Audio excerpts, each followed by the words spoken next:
কোন শয়তানে তোমারে বুঝাইলো মাদ্রাসায় পড়লে না খাইয়া মরে যাবে, চাকরি হবে না?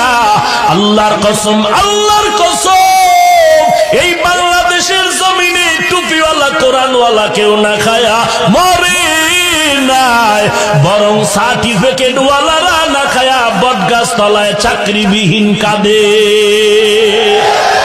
ঠিক কিনা বলো?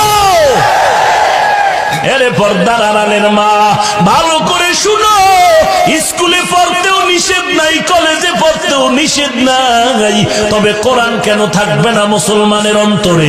সালাম কেন শুদ্ধভাবে উচ্চারণ হবে না মুসলমানের জবানে? ওরে পর্দার আড়ালের মা, কেমন ঈমানওয়ালা মা!